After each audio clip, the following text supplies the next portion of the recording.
With the Odyssey class once again taking the forefront of starship designs, Starfleet Command would look to create a new class which would incorporate elements of that design. And through the Starship Revival program, the Horatio Class would be born. But what do we know about this sleek, updated starship design? Well, today we'll find out. Hello and welcome to another episode of Truth or Myth Beta Canon, a Star Trek web series that dives into the history of any given topic using beta canon sources and my own imagination to fill in the gaps. In today's episode, we're taking a look at the Horatio class as first seen in Star Trek Online to better understand its place in Star Trek history.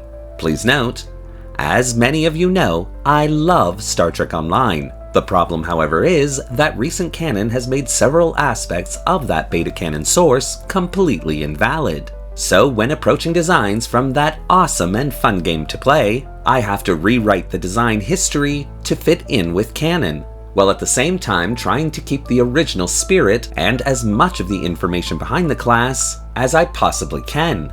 It's not an easy thing to do, and I truly hope that the good people over at Star Trek Online understand why it's necessary. But as always, because this is just a beta canon video, all information relayed should pretty much be taken with a grain of stardust and only considered a little bit of Star Trek fun. And so, with all that out of the way, let's begin.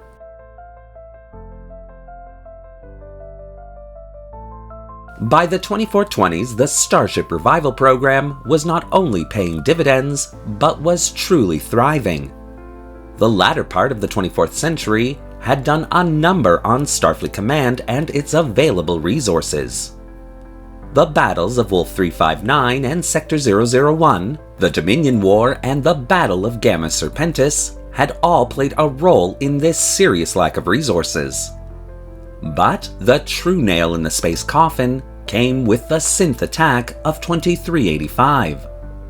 10,000 Wallenberg-class starships, along with 2/3 of Starfleet's regular fleet, were destroyed in that unprovoked attack. And as if that weren't enough, Utopia Planitia, Starfleet Command's main starship construction facility, had been completely obliterated, with the planet Mars itself set ablaze.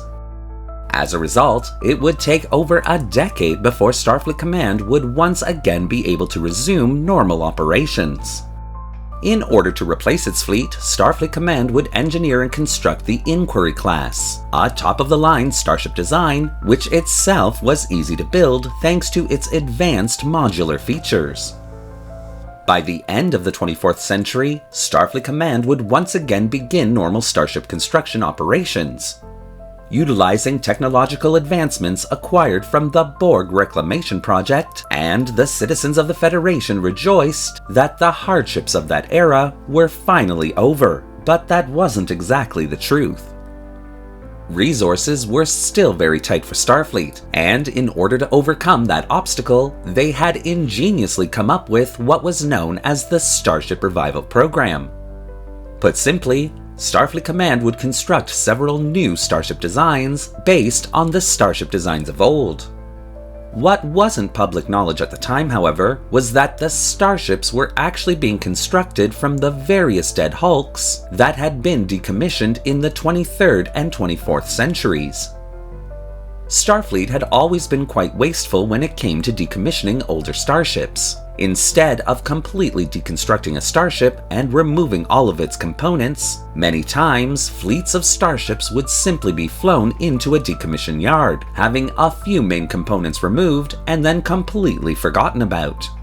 But now, the Starship Revival program sought out to recycle all these older designs into new top-of-the-line starship classes by either slightly revising the designs or simply deconstructing these vessels to build them into brand new starships of the line. And the Starship Revival program had been a complete success, seeing starship classes such as the Sagan, Neo-Constitution, Excelsior II, and Pollux take the galaxy by storm, with their impressive capabilities being both elegant and powerful. By 2418, the Odyssey class, a starship design of the 2380s, had seen a resurgence in popularity with its own updated, refit design release. And wanting to capitalize on both its new popularity as well as technological improvements to that design, Starfleet Command would once again turn to an older design, update that design, and create an entirely new class of starship to wow the Federation. And in 2421, the Horatio Class would be born. Sitting at a length of 551.2 meters, the Horatio Class would be designed to be operated by 621 officers and crew members. Utilizing design elements from the Ambassador, Narendra, and Galaxy classes, the Horatio Class would incorporate the dual-neck design seen in the Odyssey class, making it truly a sight to behold. Both warp and transwarp capable, the Horatio Class would have a standard safe cruising speed of warp factor 9.2, with an emergency maximum speed of warp factor 9.99 for 48-hour increments. The Horatio Class, with a newly developed deflector dish system, would have a maximum transwarp cruising speed of 10 to the 4th power, an impressive achievement for a starship class of its size.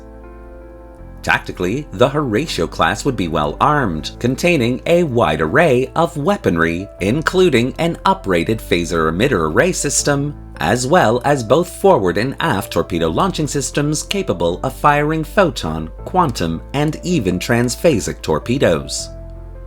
The Horatio Class contained 3 shuttle bays, 1 in the primary hull and 2 in the secondary hull.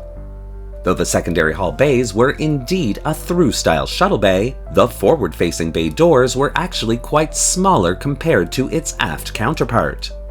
Intended to be used for smaller shuttle launches and cargo storage and collection, not only could this forward bay be cut off by a retractable wall and force field compartment, but it could also be easily converted into a research facility to study any artifacts brought aboard to the starship.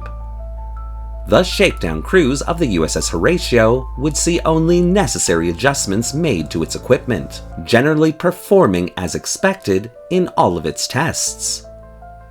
And once the design was approved, Starfleet Command would order 23 more starships of the class to be constructed over the next decade. For the next 60 years, the Horatio Class would help establish Federation outposts and colonies along the new borders of the final frontier, receiving periodic updates and refits to its design when necessary. But with the turn of the century once again approaching and Starfleet Command beginning a new aesthetic for its starship designs, the Horatio Class would begin its slow decommissioning and recycling process in 2472, with the last vessel of the class being decommissioned in 2494. Created as more of a PR stunt than anything else, to capitalize on the fame of the Odyssey class, the Horatio Class would instead become a hero starship design in its own right, earning this reliable class its stable place in Starfleet history.